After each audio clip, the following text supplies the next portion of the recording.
दुसऱ्या दिवशी डोहाळे जेवण असल्यामुळे ना आदल्या दिवशी आमच्या घरी खूपच गडबड आणि आनंदाचं वातावरणही होतं. मैत्रिणी डान्सच्या प्रॅक्टिस करत होत्या, थोडंसं हसू मस्करी चालू होतं आणि बघा माझ्या हातावरनं मेहंदी काढायची चालू होती.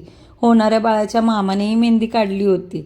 दुसऱ्या दिवशी सकाळी मी आणि माझ्या सासूबाई बेबी शॉवर असल्यामुळे देवाचं दर्शन घ्यायला गेलो, कारण शुभ दिवस देवाच्या आशीर्वादाशिवाय अपूर्णच वाटतो. थोडी सर्दी झाली होती म्हणून मी वाफारा घेतला आणि संध्याकाळी 4 वाजता कार्यक्रम होता, त्यामुळे बघा मी माझी तयारी स्वतःच केली.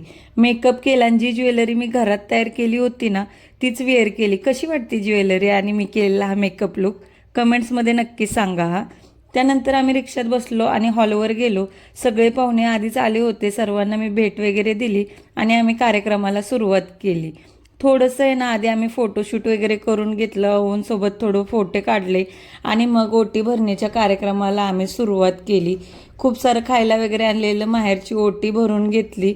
माझ्या भावाचं तर एका साईडला खाणं बघा कसं चालू होतं. त्यानंतर मैत्रिणी आणि बहिणींनी ना सुंदर असा डान्स केला होता. हे सर्व बघून मी थोडीशी भावुकच झाले, कारण हे सर्व आहे ना खूप माझ्यासाठी स्पेशल होतं. जेव्हा जेंडर रिव्हलमध्ये राधा निघाली ना तेव्हा आमचा आनंदच काही वेगळा होता, कारण हा बेबी शॉवरचा जो दिवस होता ना तो आनंदाने आणि आशीर्वादाने भरलेला दिवस असा माझा गेला. त्यानंतर ना आम्ही केक कटिंग वगैरे करून घेतलं आणि सेलिब्रेशन केलं या दिवसाचं. आणि नंतर मला ना खूप जोराची भूक लागली म्हणून अहोंनी मला जेवण आणून दिलं.